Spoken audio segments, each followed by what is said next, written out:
Good evening, everyone. I'm Kamen Enchev. A-State clinched at least a share of the Sun Belt title with the 52-28 win over New Mexico State. Freddie Knighton threw for a season-high 367 yards and had 3 total touchdowns as he was named the Sun Belt Offensive Player of the Week.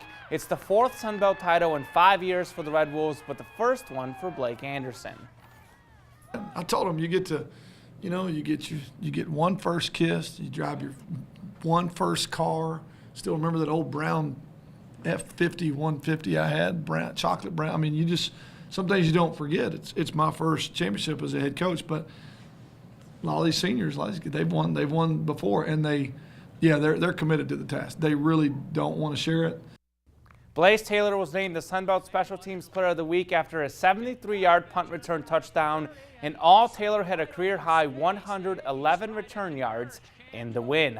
Taking a look at the Sun Belt Bowl picture, A-State, App State, and Georgia Southern are all bowl eligible, while Georgia State and South Al both need wins in their final games to be bowl eligible. Georgia State plays Georgia Southern, while South Alabama plays App State, so both are likely to lose. Here's a look at the bowls with Sun Belt tie-ins, which are the New Orleans, Camellia, Cure, and GoDaddy Bowls. With ULL not being bowl eligible, the New Orleans Bowl looks like a real possibility. And one interesting projection I've seen is A-State against former rival Louisiana Tech, but that's just one of many possibilities. We'll definitely keep you updated. The now 24th ranked Red Wolves volleyball team celebrated its first trip to the NCAA tournament since 1999 last night.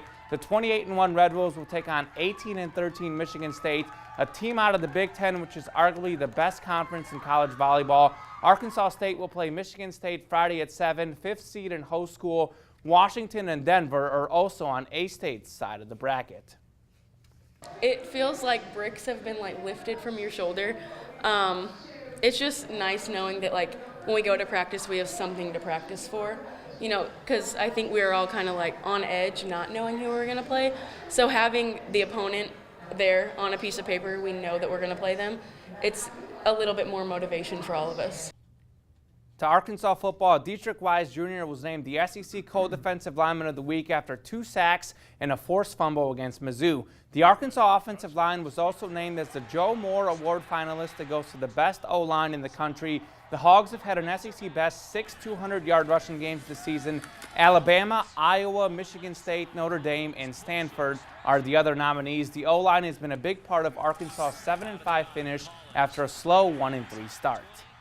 Well, I never was really concerned about it. I knew obviously Toledo game was a difficult one, with all that goes into it. I knew they were probably a pretty good team, but we just did not play well that day. We were out of sync. I've said it before, just one of those days where I've never seen anything like it.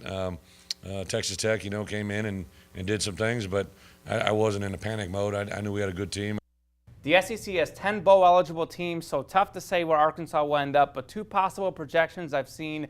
The Liberty Bowl in Memphis, one interesting scenario I've seen there would have Arkansas play Texas Tech, so Bielema Kingsbury round 3 would really be something. Kansas State is another possible opponent for Arkansas if they play in Memphis. The Music City Bowl in Nashville could be another possibility, but again, this is just all projections. With the Red Wolves and Razorbacks, it's just really hard to know. I try not to read too much in it because last year the Red Wolves weren't supposed to go to the GoDaddy Bowl. The Hogs were supposed to go to Birmingham. All of that was wrong, so who knows? We'll find out next week. Yes. All right, thanks. Stay with us. We'll be right back.